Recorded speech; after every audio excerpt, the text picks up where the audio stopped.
Ain't no way we paying $25 an hour for Zaxby's workers, like the fryers, the cashiers, the window, which is the cashier.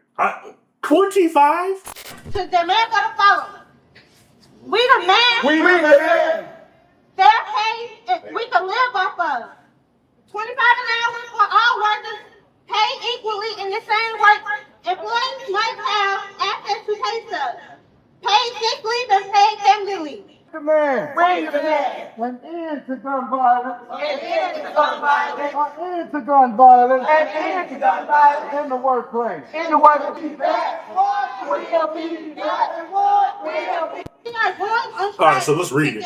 There's actually workers walk off on strike after demands are not met. Last week, workers delivered a demand letter. Okay. Letter outlined the following: livable wages of $25 an hour, into gun violence, sexual harassment, into retaliation, and to hire co-workers fired due to facing workplace violence. But let's just talk about the early demands. The livable wage of $25 an hour. Today it's $25, tomorrow it'll be $30. So they're just supposed to keep cranking it up to a minimum wage of $50 an hour, which is the meme we were joking about when California did this first. So, into gun violence. Well, that starts in the community, doesn't it? If the community people feel like it's okay to walk into a Zaxby's and shoot the place up because they weren't given the correct order, that's a community issue before it's anything that your worker or anyone at your job can stop. They're not going to put security down, and you're asking them to shut down customers from coming to the place because any potential customer in America could have a gun and shoot people. So, yeah. Sexual harassment, I mean,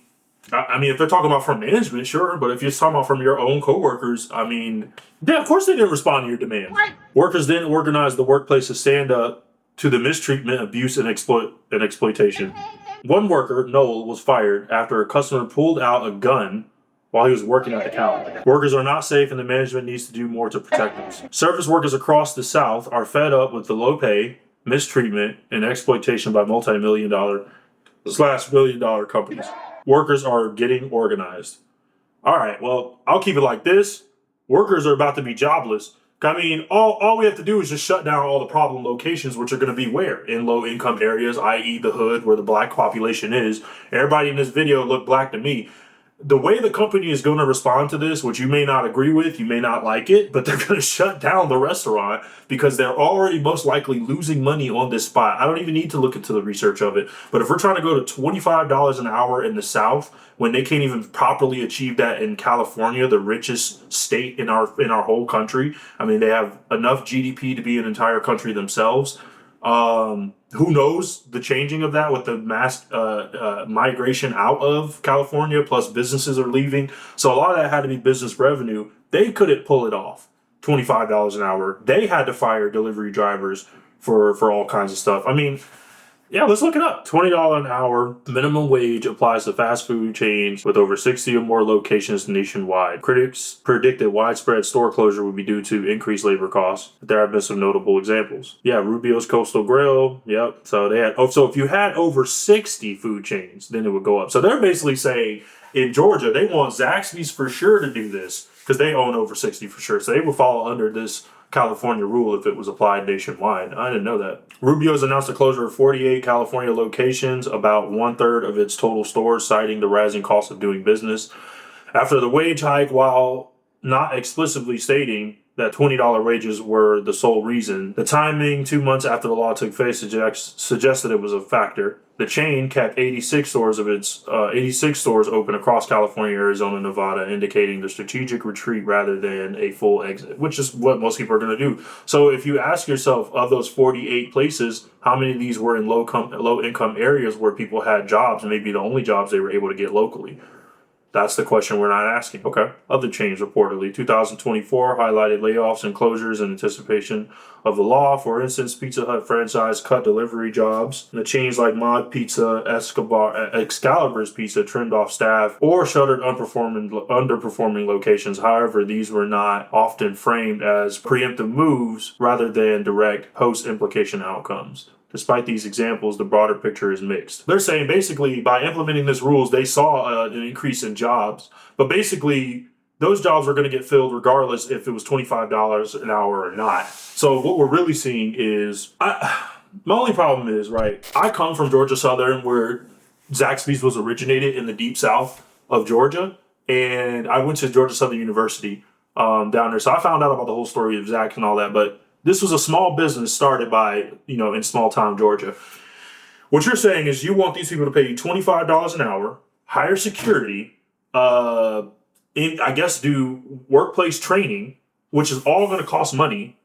And you want them to increase your wages on top of all this additional training. If they were just asking for the $25, I think I would understand it. But basically putting so much pressure on the business, the only choice they're going to have is to close down this place because it's costing them too much. If your spot is the only problem that's having all this, then they're going to close it down. That's just how it happened in California. That's how it happened with all these companies who are having to make these cuts. Our prices of food are going up, which means the price for the restaurants is going to go up. Yes, that means they're going to increase prices. Yes, they're going to also use that as an excuse to increase their profit margin by artificially inflating prices higher than they should be. I do agree. When you state these things, it makes sense that you should get paid more. But the ultimate decision that we made by the business is to close down your location to be able to implement this rule in already successful locations. Why would I pay a failing location even more money to continue to fail? That's what I'm saying. It's not about black or white. It's not about racism or any of this other stuff or even workplace discrimination. These are happening everywhere. And if you're telling the business to solve the problems, then the actual problem that needs to be solved is make a better business decision, which is close down this location because it's a problem location for us. So I feel like that's all you're going to get from this type of action, especially in the South. It's a right to work area. You are able to join a union, but if they don't have as much power as they have in the North, where they can completely shut down businesses like the factories in Detroit. I still to this day think that's crazy, but people will fight for it because it gives the people the power, but then the people with the power misabuse it, just like the government that they're claiming is taking their wages unlawfully or not rightfully, I guess. But we'll see this get played out in the courts. We'll see this get played out in with people's jobs and careers. So I hate to say it, but you need to develop better skills so that you're not in this situation. And for those who can't, I guess you can continue to fight, but honestly, you're going to see the ramifications of our ever shrinking economy when it comes to this sector. So anyway, that's the end of my rant for this. If you guys got any questions, this is Deontay from Inselbergmedia. Like, comment, subscribe. Let us know if we're doing any. Let me know if I'm doing better at this, or if I could be doing better, where I could be doing better, some other topics that I could be privy to, whatever you guys got for me. But other than that, I'll catch y'all later.